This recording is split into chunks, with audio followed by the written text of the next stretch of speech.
De finale Helly, eindelijk eens een keer, dat is het doel van de Drachtster Boys. Want zo vaak winnen ze er tegenbij. Dat bad onder leiding van trainer Simon Abe Hoekstra. Het zijn dames, hè, dus we moeten even wachten tot ze het tenue aan hebben. Ze doen nog een warming-up shirt uit. Trekken ze het tenue aan, dus ze zijn niet zo heel moeilijk. Geef je even aan als iedereen aangekleed is, Veer. En ik zou zeggen van slacht ze af thuis. En als je dwars door iemand moet om dat te doen, dan moet dat soms. Ja, vandaag de kans. Kom maar naar mij, Nog geen 4 minuten spelen krijgt Drachtster Boys een rode kaart. Een domme, want Lotte Donat trapert je nij. De onvierder notabene. Ja, houd toch eens op, man!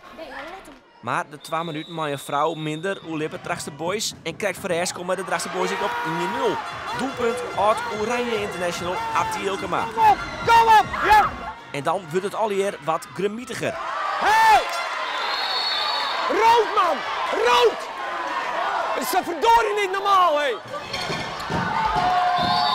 Ah, jongen! Is zuiver de bal! Hé! Hey! Het schuift! Godsamme! Dat is rood! Doorgebroken! Dit is vanzelfs echt naar het raapje. Kijk nou, kijk nou! Nu Roden gaat op ziek naar de liekmakker. Maar nog over een minuut de keer komt hij erik. Goeie combinatie en de goal van Martine Koiker. De wedstrijd is spelen, het wordt 2 keer 4 minuten verlengen. En dan na 2 minuten laat hij erin. Nieuw Roden komt er nog een mooie uitvierde corner op 2-1 via Marielle Miedema. De finale is 4 fot, het zit er net meer in. Het is onmoedelijk van te worden. Weer geen finale, kansen creëren ze wel, maar het slag het net meer. Of dan toch nog, in de laatste minuut, Marianne Meijer met de heerlijke actie en Jair, de komen penalties. En nou breng je hem over de streep! En nou breng je hem over de streep! Kom op!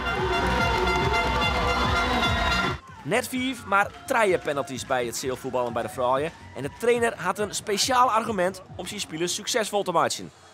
De mensen die hem nemen, de mensen die hem nemen.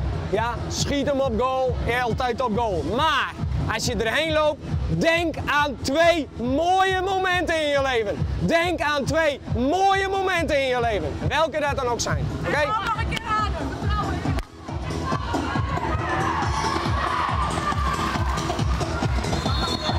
Sanne Bijlstra had de hele wedstrijd net spelen, is blesseerd, maar de penalty zit ze er wel in. Nieuw Roden mist dan haar eerste penalty. En daarna gaat alles erin en als Esther van Toledo deze maakt, gaat Drachtster Boys naar de finale.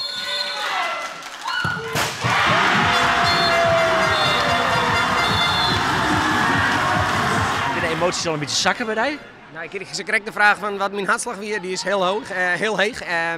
Ja, de emoties die leiden enorm op tijdens de wedstrijd en tijdens de penalty-serie zeg maar helemaal.